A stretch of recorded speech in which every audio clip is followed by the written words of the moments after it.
We here on the show feel there's no greater responsibility than getting out there and voting. In case you haven't made up your mind yet on which candidate to vote for, we received some special permission from the campaign offices of both parties to question their candidates on the major issues. We have assembled tonight the 4 major candidates on monitor hookups.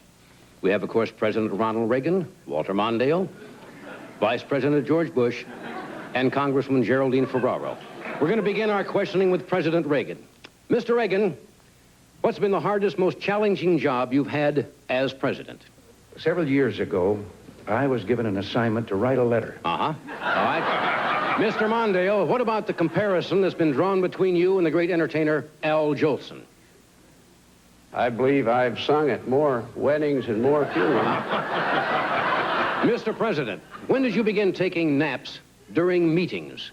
When I became governor of California, I started this and I continued it in this office. Mr. Mondale, you've been accused of sounding, by some people, like a broken record. The fact of it is,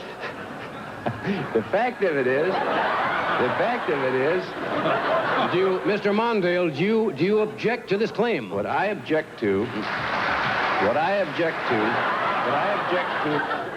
Mr. President, have you taken any firm stands over the past 4 years? Morton, I did criticize the president. Mr. Reagan, you're the president, and my name is not Morton. My name is Johnny Carson. No, Morton, I don't agree to all of those things. No, sir. My name is Johnny, not Morton. Morton, no. Let's go to another subject. Vice President Bush, could you name 3 countries that you think are famous for having ugly women? The Soviet Union. Mr. Bush, I heard you believe in reincarnation. What do you think Mrs. Ferraro was in a former life? The other day, she was a plant. Mrs. Ferraro, what do you think of Pope John Paul? Let me say that I'm not a believer in polls. Now, President Reagan, you've been in the public eye a long time. Who was your agent, President Reagan, when you first came out to Hollywood? It was Seneca or it was Cicero, I don't know.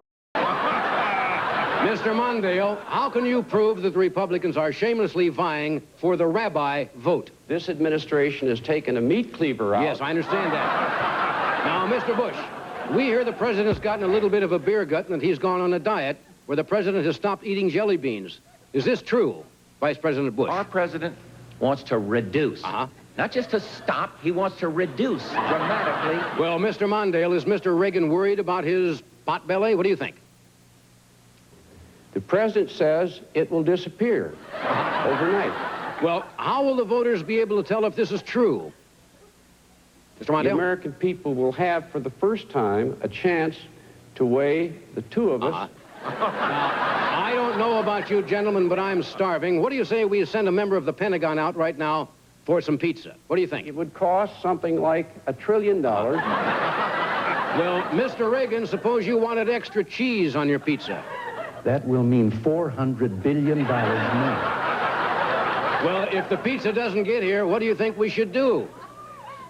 Make the Soviets pay. Now, Mr. Bush, as part of your vice presidential duties, you made pizzas for the members of Congress. Tell me, did they have to pick the pizzas up at your house or what? We delivered. Now, Mr. President, you and Mrs. Reagan went to dinner with Tip O'Neill just last week. Could you give us some idea of how much Tip O'Neill had to eat? We had to borrow $17 billion to pay the checks. Now, Mr. Bush, on a recent trip to San Diego, it was alleged that certain members of your staff became intoxicated and broke into the San Diego Zoo. Could you pick up the story from there? Fill us in? They painted their tails white and they ran with the antelopes. Now, you're all well known for your celebrity impersonations. Mr. Mondale, will you do your impression of Carl Sagan? Billions and billions. Thank you. Vice President Bush, how about your impression of Rodney Dangerfield? I got problems with the IRS, but so do a lot of people out there. I think I paid too much. Nothing ethical. I'd like to get some money back. Now, Mr. Bush, here's a tough one. Let me hear your impression of Curly Howard of the Three Stooges. Niet. Yeah.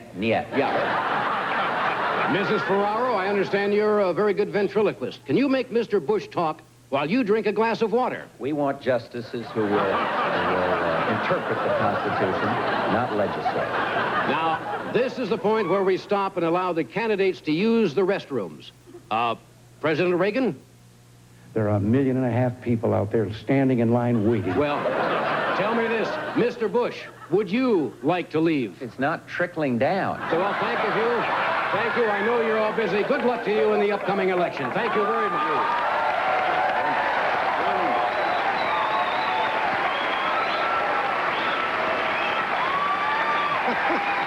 Thank you. That was wonderful. That Thank you. Now, look.